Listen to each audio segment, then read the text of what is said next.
If you If you guys are watching this video, please like and subscribe to the channel. Thanks. Yo, what is going on YouTube? It is your boy Ethan Paul here, back with another video. I know it's been a while, but we're back. Marvel Rivals just came out. It's an awesome game. If you haven't tried it, this is your sign to play it. And today we're just going over how, in my opinion, you can win just about every single one of your games. I haven't really lost any games using this character. This character is Starlord, and I think he has a great potential, and he's not very hard to pick up. So he has a pretty low skill floor, but a high skill ceiling. If you get really good with him, you can definitely change games. And usually I'm top fragging in every single one of my games with all these tips. So yeah, if you guys want to do really well, listen to these tips. I'm going to have 5 of them for you. And let's just stop chit-chatting. Let's get right into it. So number 1 is going to be shoot all of the time. No matter how far the enemy is, if you see them, you shoot them. Because your ult builds fast and your ult wins games. I think Starlord's ult is very slept on, and I think he's just slept on as an entire DPS character. I don't see him on the S or really any A's of people's tier list, but I think he is one of the best, especially if you can hit your shots and you can turn team fights around. As you'll see in this gameplay in a little bit, I actually am the reason that we won this game at a certain point. I'm not taking all the credit, but I did stop their entire push. And it was only like 3 of us on the point, but besides the point. But yeah, your ult does win games, so I think you guys should definitely use that to your advantage whenever you got it. So second tip is when using your E, which is like your little spin move, I would say always make sure you have your boost. So in most of these clips, whenever I do use my E, I'm always using, right here is actually where I get the, I think it was a 4K, but so what I basically did was every time I use my E in this clip, you'll see me use my boost.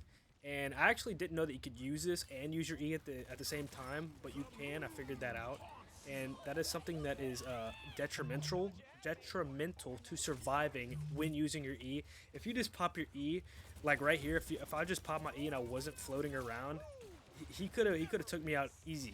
It would be easy to hit your shots on him. He just stays on the ground and just doesn't do anything. I don't see many Starlords actually using that, but in my opinion, you should definitely use your boost and kind of just fly around while you're doing it. You're super hard to hit, and you'll get a lot of damage, and you'll get insane amount of ult charge.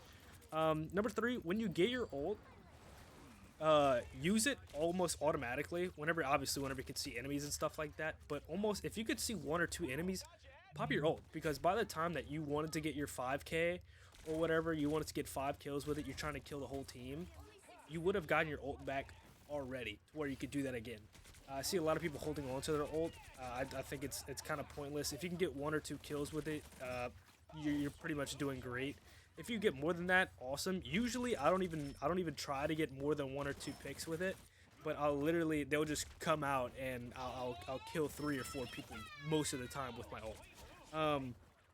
But yeah, I think you should definitely pop it whenever you have it, as long as you see 1 or 2 people, and you can almost guarantee those kills. That'll put you at a significant advantage over the enemy team, and yeah, that'll help you win games exponentially more than you normally would. Number 4, you have great movement as Starlord, so don't be scared to take fights, because you could usually get out. If you have your boost, you boost in, and then you also have 2 of your right clicks, you can easily get out almost 99% of the time. You don't really have to worry about anything. You're very hard to take out, especially if you're using your E and you're floating around. It is almost impossible to eliminate you. So I think that a lot of people play too scared with Starlord. I think you should go in, go out, and don't risk your life for it, because I think that you being in the fight majority of the time is more worth it than you going in, getting a pick, and then you dying.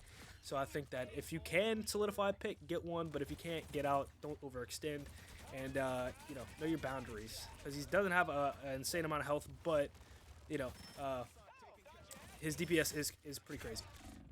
And number 5, finally, we're getting down to his team up, and his team up is Adam Warlock, and I think, in my opinion, it is one of the most broken abilities in this game. You literally can cocoon yourself and survive again and basically get 2 lives. But yeah, that's about it, guys. Hope you all enjoyed the video. Like, subscribe, and I'll see you.